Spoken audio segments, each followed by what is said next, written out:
The National Parks Crisis: How Staff Layoffs Under Trump Have Transformed America's Treasured Spaces.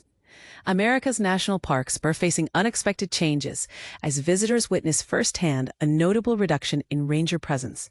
Just months into President Donald Trump's administration, the landscape of these iconic sites is shifting dramatically.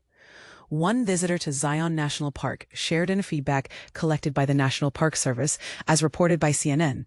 "I have visited national parks for 3 decades, and I have never seen so few rangers around."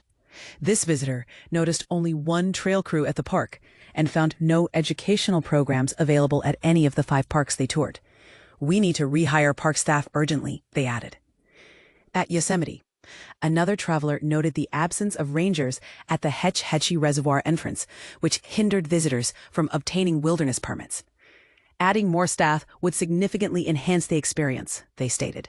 The pressing issue is unfolding during what is traditionally the peak summer travel season. The Trump administration's downsizing has led to a deficit in staffing precisely at this time. Officials had promised to bring in thousands of seasonal workers to fill the gaps, following the termination of around 1,000 National Park Service employees in what was dubbed the Valentine's Day Massacre.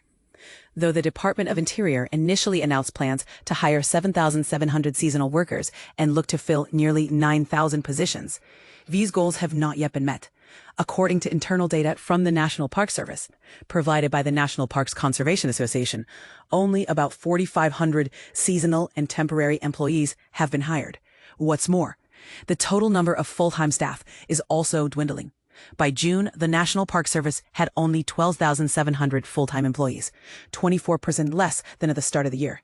Kristen Rangel from the National Parks Conservation Association declared this is the most significant drop in staffing levels in over 2 decades.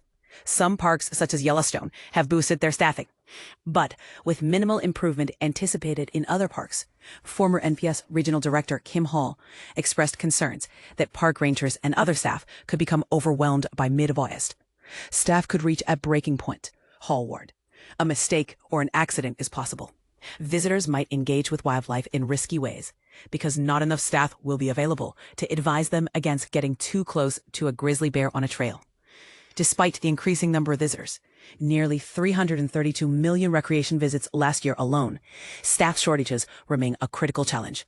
Hall elaborated that hiring thousands of seasonal workers typically starts in the fall or winter and involves an extensive process before they can be deployed and trained by Memorial Day.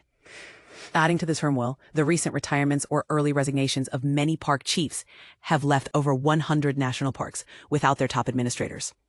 Rangel indicated that many specialized roles within the parks, such as trail maintenance, park programming, and ecological research, have been reassigned to cover visitor services during this high-demand season. Interior Secretary Doug Burgum attributes the adjustments to prioritizing on-the-ground staffing and reducing overhead.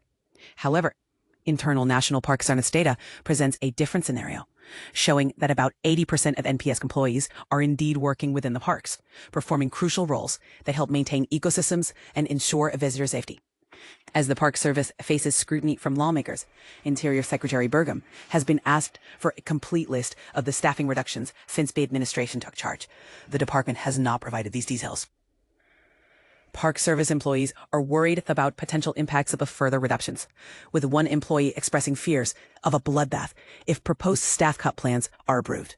While the critical roles of superintendents and supervisors are more vital than ever, it remains to be seen how the National Park Service will address these challenges. Do you believe reassigning resources and operating with fewer staff is a sustainable strategy for our national parks? Sharing our thoughts below.